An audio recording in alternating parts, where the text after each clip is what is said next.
So I think psychiatry and psychology would be a good place to start with the left brain and the right brain. And please excuse my my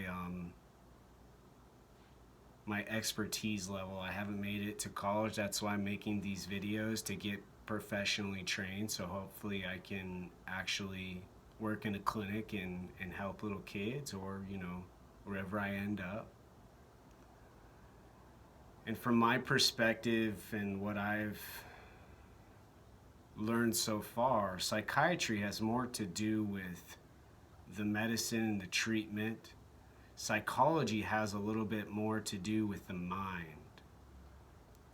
And brain, I think, would be more psychiatry because you're getting more into chemicals, you're getting more into hormones and endocrinology.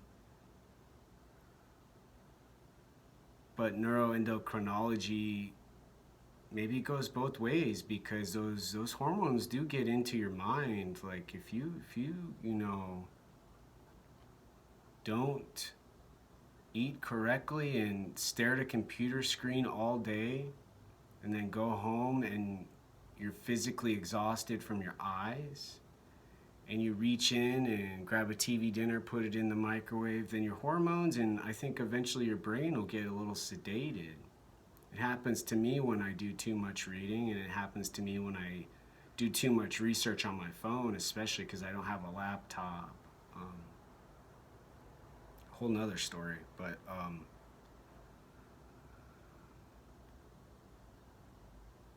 the left brain, the right brain, cerebral cortex.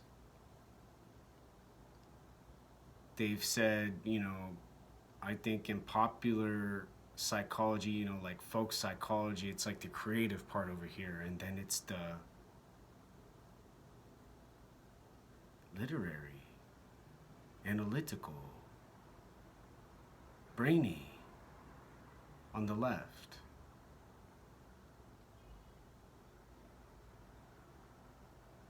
And nowhere that I found has really explained these kinds of psychology. Okay, if you want to call it psychiatry, I don't have the energy to argue. Um, but especially for psychiatry, I mean, I think that's just, I think that's unnecessary. People who do a lot of drugs, they need psychiatric treatment. They need to balance out their chemicals and their, mood, maybe their emotions, especially from just all of the damage that's been done by some of the nastiness in those drugs. They put all kinds of stuff in them. And the right side and culture, I get a little surprised there hasn't been more backlash because everyone wants to say,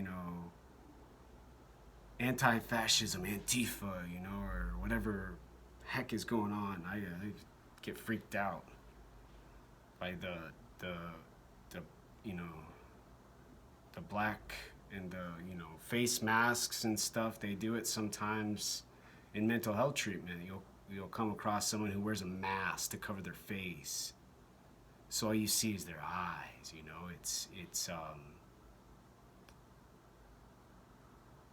It's to kind of disrupt that bottom up.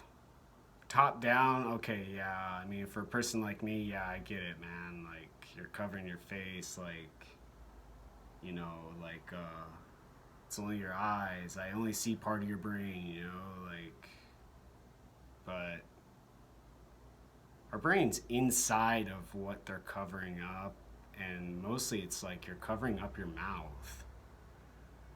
So then you're causing a disruption in communication, you're causing distraction, and whatever else. But what I'm trying to say with the right brain has to do with creativity and art, writing, neurophilosophy for me on my free time, kind of like these videos and some of my paintings and stuff like that. In the book I'm talking about, The Spontaneous Brain specifically, that I showed previously, Dr. Nordhoff, the spontaneous brain. And making stuff and the social stuff occurring and all of the attention being paid to just being so social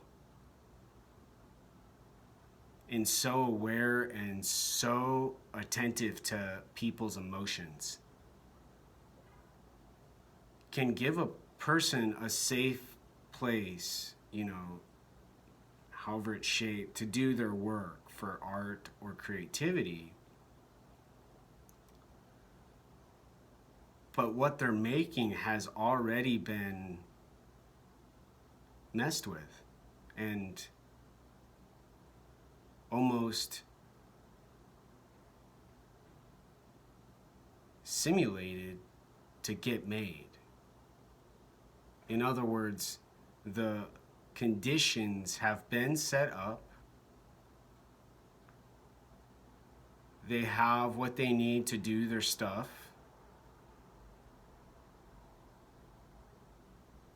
They support the socialness, the attention, the awareness, and they give some sort of emotional character to what's taking place. Whereas a spontaneous brain goes top down, and then back up freely. Once in a while, even in the world, when it's okay to go out and the conditions are right. Plenty of money for emergencies, plenty of options to choose from in case one has been blocked by someone sleeping outside the door, or there's too much urine or feces around, or there's just flat out too many drug dealers, or someone's doing drugs.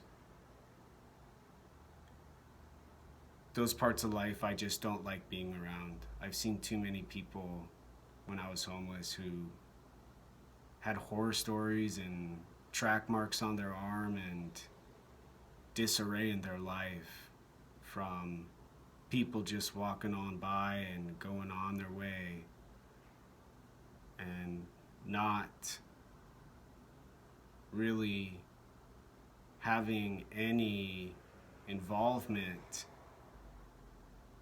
in getting those people out of that nastiness. But that's kind of what this left brain and right brain stuff does, because it says, you know, you're not restricted. You go left or right, and they're neglecting the body.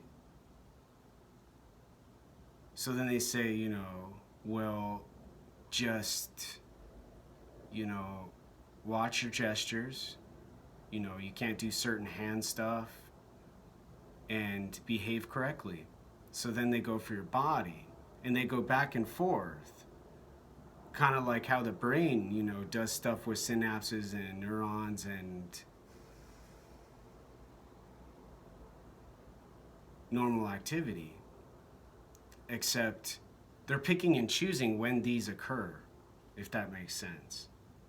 So once in a while you can have total whole brain activity, but when you're having that activity, they're still saying they want art and creativity and they want beauty.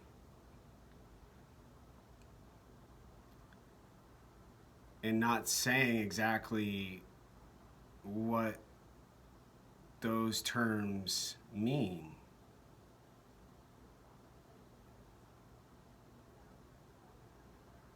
Have you ever found some beauty in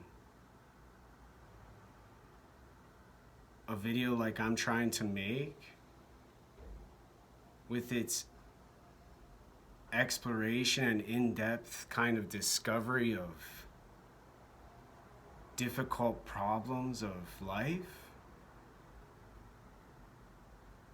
Or does the entire world around me only find beauty and pleasure in the graffitis on the wall, the DEA I saw on the tree recently, the Be the Light sticker in Seattle, the Make Seattle SH**TY again?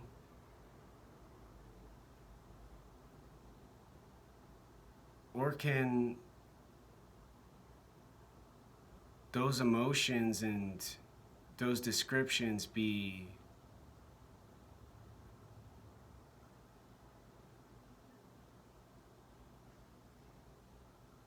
what we want, what we say, and what we do?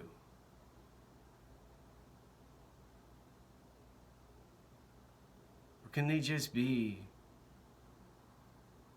like Dr. Norhaus says, spontaneous?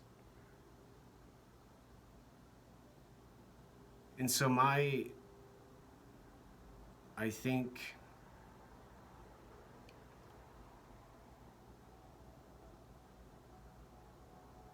problem with the left and the right brain gets resolved when I start thinking top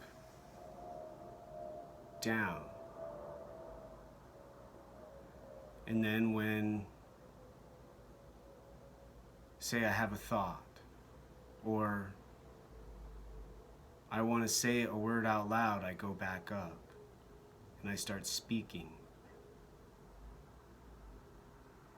And when I go back up, my body slowly relaxes and my heart's more rested, and then I can go back down and breathe.